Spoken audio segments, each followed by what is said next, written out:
Assalamualaikum warahmatullahi wabarakatuh. Untuk pembelajaran kali ini, saya akan menerangkan melalui video pembelajaran. Nah, semoga dengan adanya video kali ini, kalian semua akan tahu, akan jelas mengenai materi yang saya ajarkan. Untuk selanjutnya, mari kita simak videonya. Terima kasih.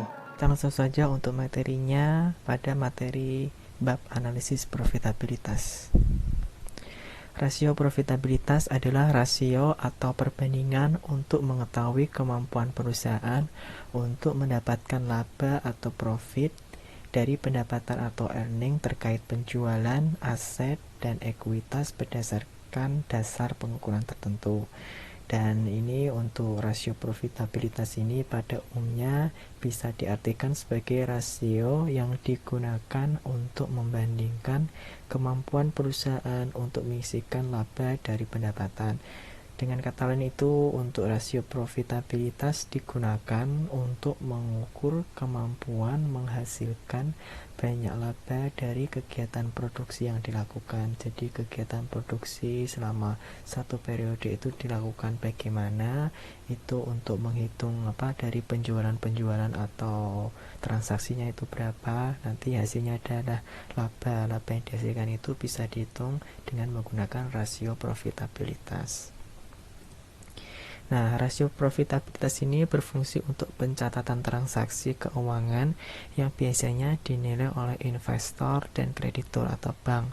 Untuk menilai jumlah laba seperti yang saya jelaskan tadi, investasi yang akan diperoleh oleh investor, dan besaran laba perusahaan untuk menilai kemampuan perusahaan. Untuk menilai kemampuan perusahaan membayar utang kepada kreditur berdasarkan tingkat pemakaian aset dan sumber daya lainnya, sehingga terlihat tingkat efisiensi perusahaan. Nah, ini ada jenis-jenis rasio profitabilitas, ada 7. Yang pertama ada gross margin, terus yang kedua profit margin ratio, yang ketiga net profit margin, keempat operating ratio, kelima earning power of total investment, keenam return of investment atau ROI, dan yang terakhir adalah rentabilitas modal sendiri. Nah, ini yang pertama, margin laba kotor. Margin laba kotor merupakan rasio profitabilitas untuk menilai persentase laba kotor terhadap pendapatan yang dihasilkan dari penjualan. Semakin besar gross profit margin, semakin baik atau efisien kegiatan operasional perusahaan yang menunjukkan HPP atau harga pokok penjualan lebih rendah daripada penjualan yang berguna untuk audit operasional. Nah, untuk menghitung gross profit margin atau margin laba kotornya menggunakan laba kotor dibagi dengan total pendapatan kali 100%. Dan ini untuk perhitungannya biasanya sebagai pemilik bisnis kecil penting untuk membedakan antara statistik atau dua statistik yang dapat membantu dengan jelas membedakan adanya peluangnya itu bagaimana, terus ancaman terhadap bisnisnya itu bagaimana, sehingga dapat menyempurnakan operasinya agar bisnis mereka itu lebih menguntungkan dan sukses. Itu bisa dihitung dengan menggunakan laba kotor. Nah, ini ada contoh rumus rasio profitabilitas menggunakan margin laba kotor. Laba kotor contohnya ini ada laba kotor perusahaan PT Sukses Makmur ada 48 juta, lalu total pendapatan perusahaannya ada 55 juta. Nah, untuk menghitung gross profit margin atau margin laba kotornya dengan menggunakan rumus tadi, laba kotor dibagi total pendapatan dikali 100%. Jadinya ada 48 juta dibagi dengan 55 juta dikali 100% dan hasilnya ketemu 87%. Nah, yang kedua adalah margin laba bersih atau net profit margin. Net profit margin atau margin laba bersih merupakan rasio profitabilitas untuk menilai persentase laba bersih yang didapat setelah dikurangi pajak terhadap pendapatan yang diperoleh dari penjualan. Dan Margin laba bersih ini disebut juga dengan profit margin ratio. Salah satu manfaatnya yaitu untuk mengukur laba bersih setelah pajak terhadap penjualan. Nah, semakin tinggi net profit margin atau semakin tinggi margin laba bersihnya itu, baik operasi suatu perusahaan itu lebih baik. Nah, untuk menghitung rumusnya menggunakan laba bersih setelah pajak dibagi dengan penjualan. Berikutnya adalah return on asset atau ROA, atau yang bisa disebut dengan tingkat pengembalian aset, adalah rasio profitabilitas untuk menilai presentase keuntungan atau laba yang diperoleh perusahaan terkait sumber daya atau total aset, sehingga efisiensi suatu perusahaan dalam mengelola asetnya bisa terlihat dari presentase rasio ini. Bisa juga dikatakan ROA itu adalah indikator yang mencerminkan seberapa optimal perusahaan itu bisa mengelola aset yang disimpannya itu bagaimana sehingga bisa menghasilkan laba. Dan aset sendiri itu di sini berupa gabungan antara aset yang dimiliki perusahaan dan juga kewajiban seperti utang dan sebagainya.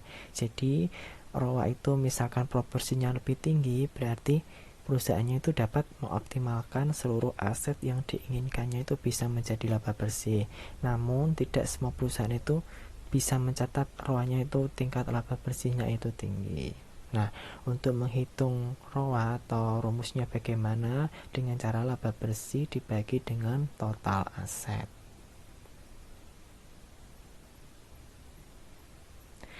Nah, ini contoh perhitungan rumus ROA-nya dengan memakai data laporan sebagai berikut. Diketahui laba bersih perusahaan sebesar 180 juta rupiah dan total asetnya sebesar 20 juta rupiah.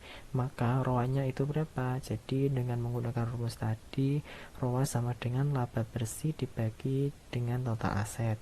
Jadi 180 juta dibagi dengan 20 juta ketemu 9%. Itu ROA atau presentase dari profitabilitas return on asetnya.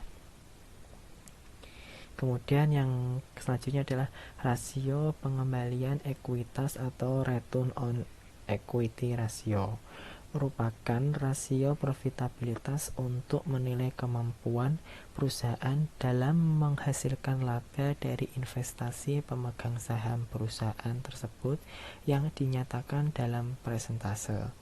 Dan ROA dihitung dari penghasilan atau income perusahaannya berapa terhadap modal yang diinvestasikan oleh para pemilik perusahaan atau para pemegang saham biasa dan para pemegang saham preference. Untuk menghitungnya itu laba bersih setelah pajak dibagi dengan ekuitas pemegang saham.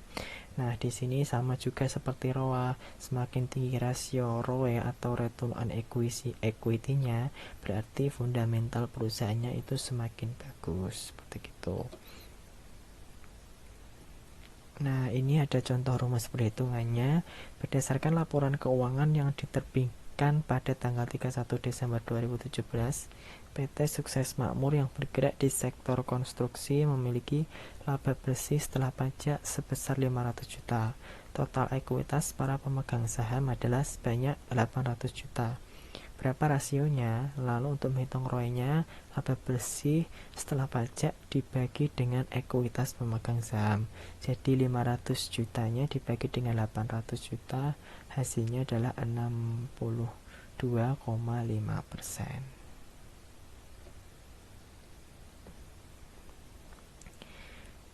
Oh, balik sebentar. Nah, yang berikutnya adalah ROI atau Return on Investment. Return on Investment merupakan rasio profitabilitas yang dihitung dari laba bersih setelah dikurangi pajak terhadap total aktiva. Dan return on investment ini berguna untuk mengukur kemampuan perusahaan secara keseluruhan dalam menghasilkan keuntungan terhadap jumlah aktiva secara keseluruhan yang tersedia pada perusahaan. Dan semakin tinggi rasionya itu, rasio ROI-nya itu, berarti semakin baik juga kondisi dari suatu perusahaan. Ini return on ROI ini juga pernah saya ajarkan pada materi sebelumnya.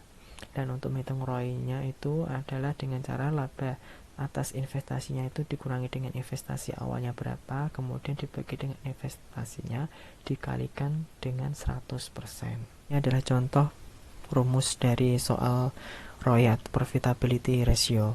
Saya baca ya, perusahaan maju bersama melakukan investasi sebesar 500 juta kepada sebuah usaha penjualan produk kendaraan.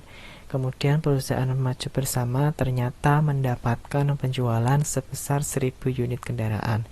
Dan dari penjualan tersebut, perusahaan mendapatkan keuntungan sebesar 600 juta.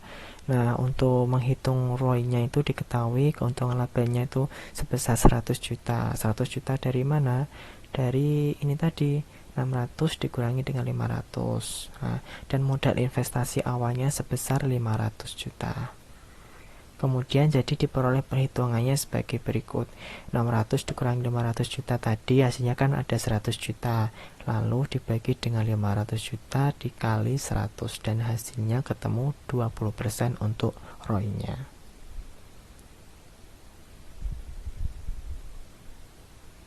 Nah, yang berikutnya adalah earning per share atau bisa disebut dengan EPS, merupakan rasio profitabilitas yang menilai tingkat kemampuan per lembar saham dalam menghasilkan laba untuk perusahaan. Dan di dalam manajemen perusahaan, pemegang saham biasa dan calon pemegang saham sangat memperhatikan earning per share karena menjadi indikator keberhasilan perusahaan. Untuk menghitung EPS-nya ini menggunakan laba bersih setelah pajak dikurangi dengan dividen saham preferen atau jumlah saham biasa yang beredar. Dan di sini juga saya akan jelaskan untuk fungsi earning per share-nya itu dalam perusahaan itu seperti apa. Yang pertama bisa mempengaruhi harga saham, terus kemudian menghitung price earning ratio-nya seperti apa, terus transparansi keuangan.